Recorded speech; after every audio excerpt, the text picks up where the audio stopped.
Hey everybody, how you doing? It's Sean from Retaliation Resale, and I am coming up on a year of selling books FBA fulfilled by Amazon, and I want to share with you some of my experiences. And to that end, I want to talk to you about books that are questionable for you to sell on Amazon, books that are against their TOS, their terms of service, books that could get you shut down temporarily or permanently. I've just moved to a new place. I'm in my garage. It's a mess. You can look behind me. There's a ladder. There's a bunch of boxes. I have my partner's, her makeup little light with the phone attached to it, and the phone is heavy, so it's being held up by a box with a roll of paper towels underneath it. So very low tech. I'm a gardener by trade. I get dirty. I get wet. I come home filthy. So the garage is a mess. That's how it is. I'm not even wearing shoes. I'm in my socks. Uh, we're not. I'm not spending a lot of money on producing this video, but I do have some of these books that have stacked up that I want to talk about because I encounter them a lot, and I get a lot of free books. So when you get free books, you just take what you get, and you will notice some certain patterns. So the first thing to get into it is I want to talk to you about advanced reader copies and uncorrected proofs. Now, these are books that it's against Amazon's terms of service to sell. And if you look, like this book up at the top, it will say advanced uncorrected proof, not for sale. Usually it's got the sale date. On the back, it has some publisher info, who you can talk to about the book. So we have this book. This book looks like a mass market paperback, but at the top, or the sticker, this little bar thing, it's got this little circle. It says advanced reading copy. It says October 2018. Normally it would look like this sticker down here.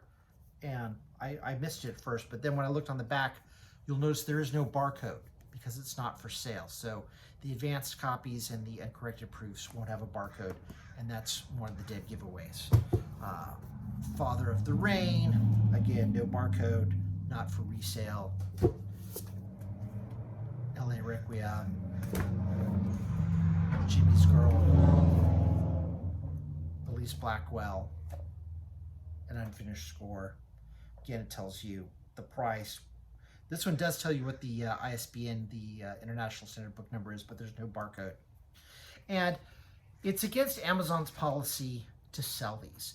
I don't know why, that's just the way it is. I have a background in the music industry, and the music industry does something similar with promotion copies for records and CDs. And what they would do is they would either punch a hole through the barcode, they would take a saw and cut through the spine to make a notch, to make a divot. And what this would do is it would let the record company know that these were promos. And in the record industry, it's perfectly common to sell promos to used record stores. It's known. But the reason why they would mark the promotional copies is because they didn't want to accept them as returns. So if you have a lot of record stores sell both new and used records. This was back in the day. So a record store might buy, let's say, the new Jay-Z CD for $10.30. And if it was defective, they would take it back, they'd send it to the record company, and they'd get a $10.30 credit. Well, if you're buying used CDs, you could buy that used Jay-Z CD, let's say, for $4. If it was a promo copy, but it wasn't marked, then you could go, oh, okay, well, this is defective, and then you get $10.30 credit. So you could actually make money by buying used copies and claiming that they were defective, because the record company just didn't have time to listen to every CD and see what was going on. But if it had the notch in the barcode or in the cover, or the spine, they would just throw it in a different pile and say, hey, you sent back a couple of promotion copies, we're not going to give you credit for that. And it's understood, it's all good. But for whatever reason, Amazon doesn't want to mess with advanced copies they've agreed not to sell them on their platform, and it's Amazon sandbox, so they make the rules. So I've talked about advanced reader copies. I've talked about uncorrected proofs. The next book or category I want to talk to you about is the international copies. This is the Wiley Asian Student Edition of Operating System Principles. This book does have a barcode. It also says authorized for sale in Asia only. And I'm going to read this to you. This book is authorized for sale in Asia only and may not be exported. Exportation from or importation of this book to another region without the publisher's authorization is illegal and a violation of the publisher's rights. The publisher may take legal action to enforce its rights. The publisher may recover damages and costs, including but not limited to lost profits and attorney's fees in the event legal action is required. So basically they're saying, hey, if you sell this outside of Asia, we could sue you. But actually, the law says that they can't technically. I'm not an attorney. This is my personal opinion. I can't give legal advice. But there's something called the first use clause, which is basically if you buy it, you own it. If you're the first, once I buy this, I can do whatever I want to with it. So I can buy it in Asia and I can sell it somewhere else. And there's nothing that can be done about it.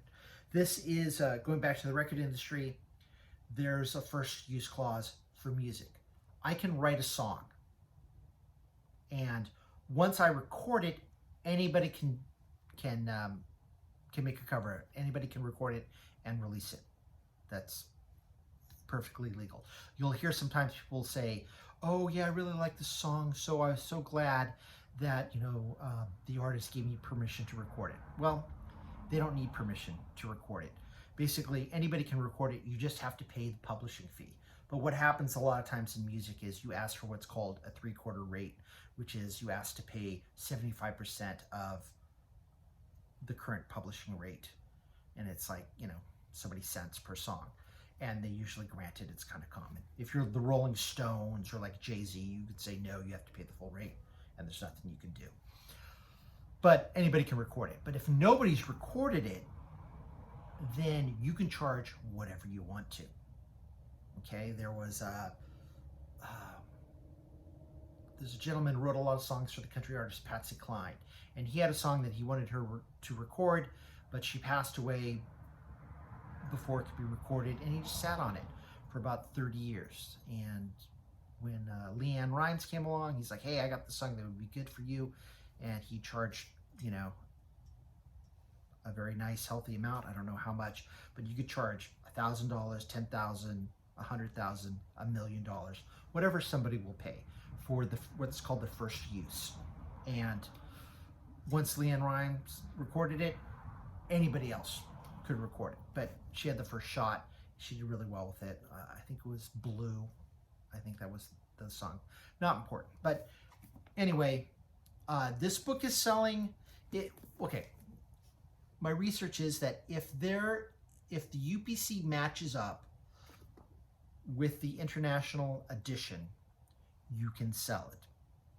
If it comes up, if it says like Asia edition and it comes up as like the US edition, then you're in some murky water.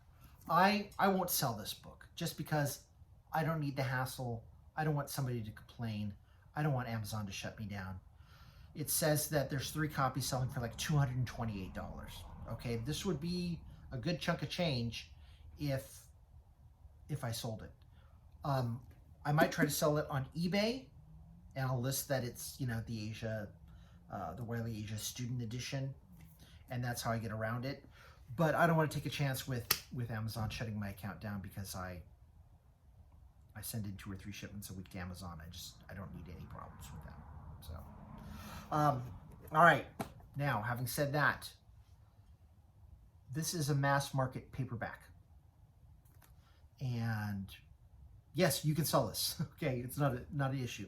The problem is sometimes you'll scan the barcode on the back. using Scout IQ, and it'll beep, and 3 or 4 titles will show up, and you'll be like, what's going on?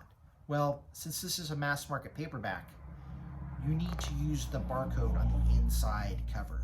This is the barcode that you need to scan. So mass market paperbacks, very legal. I sell a lot, generally not to Amazon. I usually sell them on the secondary market to like sell back your book. But I wanted to cover these because if you just scan the back and it doesn't come up, you might think that it's a counterfeit or there's something wrong, but it's not. All right. Now this one's a little interesting. This book is called The In-Between Gang, and it is by Leona Nicholas Welch. And there's nothing wrong with this book, except for one thing. It has a barcode on the back, but the barcode won't scan. And if you look at it closely, I'll bring this in. I don't know if you can tell. The barcode's a little fuzzy. Now, normally that's a sign that there's some kind of counterfeit situation happening. There's no reason why the barcode should be fuzzy, should be blurry. You should be able to read it no problem. Well, the issue is, this is not a mass-produced book. This is a book, it's probably a one-off. This woman, she's a member of her church, and she's writing about some different experiences. And I think in this situation, I enter the barcode on the Amazon site and nothing comes up. Her name doesn't come up. And for me, I don't think this is a counterfeit book. I think what happened is, this is a self-published book, or it's a, the woman went through sort of independent small batch publisher, printed up, 100 or 1,000, paid her own money to have it published. They put a barcode on it, and she just didn't register it. Sometimes, again, going back to the record business, if you don't have your own barcode that's registered to your name, the reproduction house can give you a barcode. It's one of theirs. It's like $3, $5 to generate a barcode under their account, and it's individual and specific to the item. So this is specific to this book. It's just that either the publisher said they were going to register it and they didn't. Maybe they went out of business. Maybe they were lazy. Maybe the author was supposed to and decided, hey, I'm not going to put this in bookstores. I'm just going to sell it at my church to my friends. It's sort of a semi-vanity situation. And that's perfectly fine. You can always look for the ISBN, the International Standard Book Number. It's usually on the inside. This one doesn't have it. So that, again, leads me to believe, okay, no ISBN. This is a vanity pressing. Nothing wrong with it. A book like this probably isn't going to be worth anything on Amazon anyway, but just FYI, if you run into that situation, that could be what's happening. It's just simply a small vanity pressing. The ISBN didn't get registered. This is the fun one. This book I got for free, and it's Python. It's O'Reilly. They make business books, nice and thick. And at first I got this, I'm like, not a big deal. It's 5th edition, and it's, if you look closely, this is a little crooked. Okay, and I only noticed that after I reviewed it.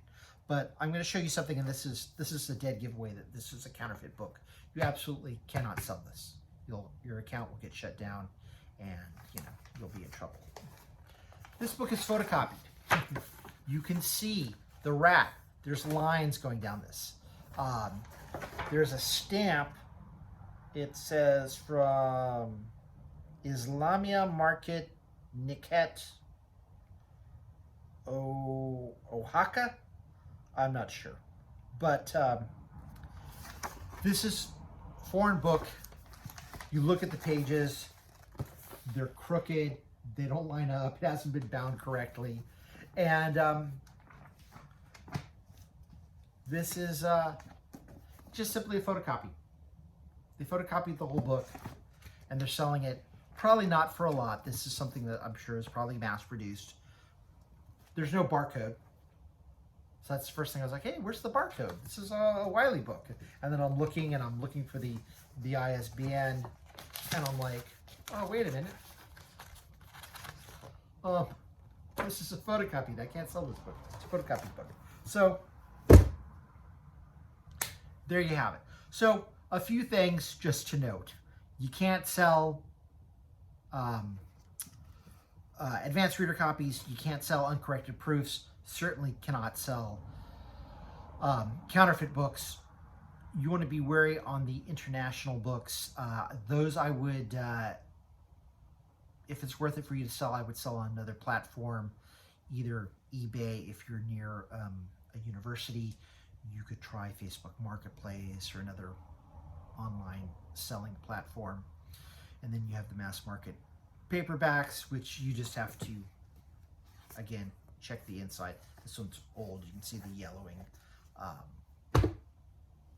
But I just wanted to let you know, because sometimes you're scanning them and you're like, where's the barcode? I know this is a book. That's where it's at. The barcode's on the inside. So, hey, I hope this has helped. I've got my computer down here on the steps. And the next video I want to talk about is, it's going to be called Betty Crocker and the Bait and Switch textbook scam.